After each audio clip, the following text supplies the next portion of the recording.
my computer. If I could record, I think I'm out of cloud space on Zoom, so if I record to my computer, we're gonna be fine. Awesome, it's recording. Okay, so what I'm gonna do real quick is pull up my Blackboard screen, and I've got it on edit mode off, so when you see what I have here, it should pretty much look like what you guys typically see. Now, if you met with me last week, I'm going to talk about some of the same things about Blackboard as I did last week, so kind of bear with me. But if this is the first time, I do want to kind of talk about why I show the limited amount that I show at the beginning of the semester. Let me go ahead and do the share screen real quick first, though, so you guys can see what I'm doing. If you're curious on how to share a screen, and we may or may not use that in this course this semester, at the bottom of your screen, you'll see there's a share screen button. I'm going to click on that, and on my computer, a window pops up. It gives me some choices. I'm going to choose desktop, and now you guys can pretty much see what I see on my computer. I'm going to move some of these windows around a little bit so you can see my Blackboard page. And I'm going to minimize this too, because I really just care that you see my Google Chrome. And so when you guys go to Blackboard, pretty much you're going to be seeing these links here. Here are those Zoom meeting links. And if there's at any point we need to change the times that we meet, let me know. I redid the doodle poll because it was really hard to get a lot of responses the first time. And I really wanted to have a better idea of the times you guys were available. Then I've got documents for your observations, and we can talk more about that in a few minutes too. And then I'm going to, in this folder here, I'm going to include all of the TEKS for those of you guys from Texas who need quick access to the Texas standards in order to complete the Module 2 assignments. I only have the English Language Arts and Reading TEKS because I had that in my other master's course, but I want to go in and bring in the rest of those TEKS for y'all as well when we start talking about the assignments for this week. Then, of course, we have Module 1, which we talked about last week. I'm hoping that you guys had an okay time with it. I thought for Module 1, it was a really nice couple of assignments that kind of got you ready to start thinking really generally about content literacy and the way literacy should be, I guess, supported in the secondary schools especially. I know that a lot of you guys had some questions, or those of you guys who did, I should say, have questions about assignment 1B.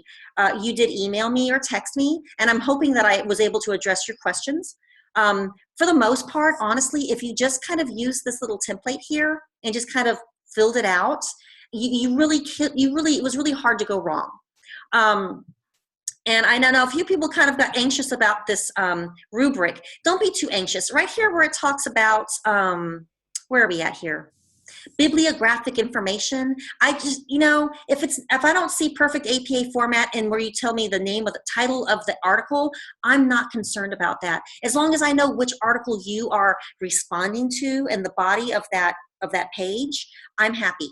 Then I know, what you're addressing, which article you read, and the way you felt like it might or might not, or I'm hoping might, support you in your classroom. And I know a lot of you guys might not currently be teaching in the classroom, and that's okay. If that's the case, then let me know if one of the discussion questions or perhaps one of the assignments doesn't seem to fit your experiences, and I can help modify the assignment to help fit you. So I think you guys have been really great about letting me know when that's happened. Continue that. You'll notice a lot of the assignments for the rest of the semester might say, your experiences as a teacher in the content area, if you're substitute teaching, you may not have enough maybe experiences to pull in. So I will help you come up with a way to complete the assignment that's going to help you complete the assignment, but also help you get the most out of this course. For your future needs in the classroom. Does anyone have any questions about Module 1 at this point? Okay, it sounds good. It sounds really good. My plan is to try to get grades done by the end of this weekend. We'll see what happens because I'm going to be on the road tonight between I think 6:30 and about 9 p.m. I'm like a captive audience. My kids will hopefully be asleep in the back seat. So I'll be able to get some of your grades done. I'm really looking forward to grading your papers too. I actually love grading for these master's courses because the work is typically just so wonderful. You guys really bring in your experiences, and it's really interesting to hear different takes on different, on some of these assignments, because I know you're coming into this course from very different places in many cases. So that's module 1. Module 1 we talked about last week as well, but I wanted to kind of revisit that. But then we look at module 2, and honestly, and this is the truth, last year when I taught this course, this module gave people the most difficulty because they had the most questions about it. And I think the first thing that they were kind of concerned with was getting their hands on a teacher's edition. Now, in this right here, I know that the directions say grades 4 to 12. And somewhere else, I think I said, yeah, make sure it's a secondary text, grades 6 through 12. If you can only get a 4th or 5th grade text because you're in an elementary school, that's fine. That's fine. I would prefer it being 6 through 12, but you can do some pretty good work with the content in 4th and 5th grade as well. I'm going to close my email because that's going to keep happening. It's making me crazy. There we go. That's not going to pop up anymore. Okay, so basically with assignment 2A, what you're doing is you need a teacher's edition. Now, what's great about most teacher's edition in any state, in Texas, in South Dakota, in Idaho, in Missouri, a lot of times those textbooks are targeted to be adopted by schools in your state. And so very often those TEs are going to have your state standards aligned with the assignments in the book. That's really great. So if you've got your hands on a teacher's edition, fantastic, because chances are a lot of the worry about how am I going to align these, a lot of that work has been done for you. So that's really good. But at the same time, you need to consider how am I going to take the TEKS and how am I going to spread it out throughout a year. I'm going to show you guys a few examples of how this assignment was done. And I think that's going to hopefully, if you had a question about assignment 2A, hopefully it's going to help address, answer some of those questions. And so here's your textbook analysis form. I'm going to pull that up. I have a question before. Yes. Yes. So I'm not in Texas. Yes. So I have to, and of course I'm not in a school. So my problem is getting my hands on right. whatever you use here. And I was hoping to do that at the school, but they won't let me in until they knew, of course. Right. And my problem is I wanted to know if I can find any teacher's edition online because I don't have any textbooks with me. Okay, let me look. Or access to any, actually. Right, I'll help you look into that. And we'll try to see if we can find something online. That's always kind of tricky, but maybe I can come up with something that'll help you. I might not. I've got an idea. I'll email you about it because. Okay. Yeah, I'm going to email you something. I was thinking of. What subject are you interested in? Maybe going to. Yeah, what subject are you interested in? Because it needs to be a content area, guys. Well, I was going to do social studies. Social studies, okay. Any grade levels? How about 8th grade? Yeah, between 8 and 9. I was looking for grades 8 and 9 because I have taught 7 to 9 social studies. Okay. Would you mind if I sent you some material that was focused on the social studies in Texas? Would that be a problem? Because I can get you something. But it won't be. I'm sorry, you were breaking up. It's okay. Would it be okay if I was able to get you something that was social studies for Texas? Would that be okay? But yes, that's fine. I just need something. Okay, really. I've got some ideas. My last resort was going to the bookstore to pick up one or something. Okay, let me see what I can do for you because I've got an idea. And I'm just going to kind of say, I've got an idea. I think it's going to work. And it should help you get this completed in time. So yeah, I think I've got an idea for you, Antoinette. So I'm going to work on that for you. I can probably get it done for you tomorrow. So okay, fine. Yeah, no problem. So here's the textbook analysis form, your name, your content area, name of your textbook, and the publisher. And so here, you're going to just basically analyze the book in general. Layout factors, is the book visually appealing? Do the text passages look packed and dense? So we're kind of analyzing this the way I have my, let's say, my undergraduate students who take my content literacy course analyze any book. You need to always ask yourself these questions. And so here, you're looking at these elements of the teacher's edition and thinking about how the students would react, or how would it would appeal to them. So when we're saying, do the text passages look packed and dense, we're asking about readability for students. How does it look? And describe it as best you can when it comes to those things. Do pages convey information in a variety of forms? In other words, is it all text? Or are they alternating between texts and images and graphs and maps? Talk about the ways pages are conveying the information. Does that help?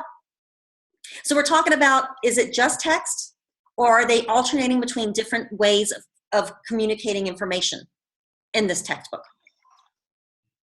And then so on. So here you're really just answering general questions about that teacher's edition. But a lot of times you're really thinking about this through the eyes of that 8th grade student, or that 10th grade student, or whatever teacher's edition this is actually intended for. The teacher's edition is always going to have the student pages. And so a lot of these questions are dealing with the student pages. And so, you know, you can work on that, like I said, through the eyes of your typical kid at this age. And a lot of times, especially if you're teaching elementary, you're going to have to do the best you can, because perhaps you don't have a lot of experiences with kids that age. Do the best you can. Honestly, you can learn a lot from a textbook, just by kind of I think even at my age, I can kind of look at a textbook and I can kind of tell if this would appeal to a 9th grader, even though I've never taught 9th grade, just based on what I know about my own children, from what I remember from high school and things like that. And so you do your very best on this, but honestly, if you're in the schools, or when you get in the schools and it's time for textbook adoption, these are things to keep in mind. These are things you need to ask yourself about these textbooks, because your opinion may be asked, and you may be able to give specific information on why one book may be more appropriate for that grade level than another. And it could be some of these factors that are listed here. So what's great about 2A is really, once you get your hands on your teacher's edition, it's hopefully pretty self-explanatory. I mean, it really, you're just kind of answering questions, but understand that you're answering this for the most part through the lens of a child at the grade level that the book's intended for. Do y'all have any questions about this other than trying to get your hands on a textbook? Because that's the hardest part of this assignment. If you're in Corpus Christi and you need a textbook, I have a bunch of textbooks that were given to me by Corpus Christi ISD. They were getting rid of them anyway. I sent one of our graduate assistants down there. She signed out for them, and they're in my office. So if you can get to my office, pick a book, I'll sign you out for it and send you home with it. I already have one student who's coming by tomorrow. I think he's interested in math. I've got a lot of math. I've got some history. I have I've got a high school psychology book. They're all content. What's a good time to come by tomorrow? Anytime. What's a good time to come by tomorrow? 8:30 to 1:30 p.m. I usually get there around 8:30 in the morning after I drop my kids off at school.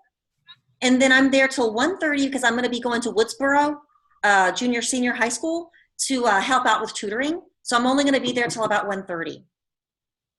Okay. Right. Okay. And I'm pretty much there every day. The only days that are going to be tricky for me, if anybody needs to come by my office and visit, would be Tuesday, Thursday, because we're doing tutoring at Haas Middle School. From 9:30 in the morning until 1:30. But then I'm there from 1:30 to 3, wrapping things up, grading papers, writing stuff, doing what professors do, meeting with students as well. But if you want to come on by, I've got them in a nice, neat, organized fashion. You'll just sign out for it. I send you with it. You're good to go. Sound good, Jennifer? Who's asking the question? Jennifer. Yeah, it was Jennifer. Thank you. Awesome, Jennifer. Yeah. And I've got, like I said, I've got a variety. Last year I got a lot of high school, but this year I got a lot of middle school. So I've got a variety. But it's first come, first serve. So I'll see you tomorrow, Jennifer. I'm assuming. Okay. All right. Okay. So this 2A isn't too bad. Okay. I have a quick question. Sure. I'm teaching and working with private school. Right. The textbooks they have are Christian based. Is that going to be an issue? No, okay. Not at all. No. Okay. I mean, you're not the only. But yeah, I've got a couple of elementary student folks who were in the other class who were at Episcopal school, and they're doing the best they can using the standards in that case. The standards that they're using at the Christian school are being used for my course because that's realistically what they're going to be using in the classroom. And so if that's the case, then seriously, Phyllis, that's fine. It is what it is. It's still education. We still need reading specialists in the private school. So I don't have an issue with that at all. Okay, great. Okay, no problem. The second one is the one that actually has the most questions, but I'm going to tell you right now, whatever book you used for 2A, use it for 2B, and I'm going to show you how. Honestly, if you've got a textbook, and I was talking about how a lot of times the publishers align them so that they can basically makes them more marketable if they can kind of target the standards in that teacher's edition to help teachers write their lesson plans, then by all means use that again. So here's your blank form for 2B. And this is the one, except for the fact that y'all need, teacher's editions, this is the other big question students have. How do I do this? The simple instructions are, tell me the content area, and it needs to be a content area, not English, I'm sorry, not reading. And I know a lot of you guys are reading teachers, and I need you to pick a content area. And so here you're kind of playing the role of curriculum writer. You're going to basically take a teacher's edition or the topics covered in a course, and you're going to kind of plan when those topics are going to be taught throughout a school year. Now, schools in Texas typically start in August and they end in May or early June. But we're only going to go through May here because we know in June we're just wrapping up May. So here you're going to decide what content, what topics am I teaching? And then I'm going to look at my standards and I'm going to ask myself, what standards match these topics taught in my course? If you've got the teacher's edition and you've never taught 8th grade history, you have the topics right there in the textbook. And I hate to say this, but it's kind of an easy way to do the assignment, and I encourage it if you've never taught the subject. Because let's say in real life, you're helping the social studies team develop their curriculum for the year, and as a reading specialist, you're going to help them pull in reading and writing strategies to help support their contents. You might not know the content all that well. Oh, you've got tons of strategies. They know the content. So if you've got the teacher's edition, I'm willing to bet a lot of them are using that to help guide their curriculum to begin with.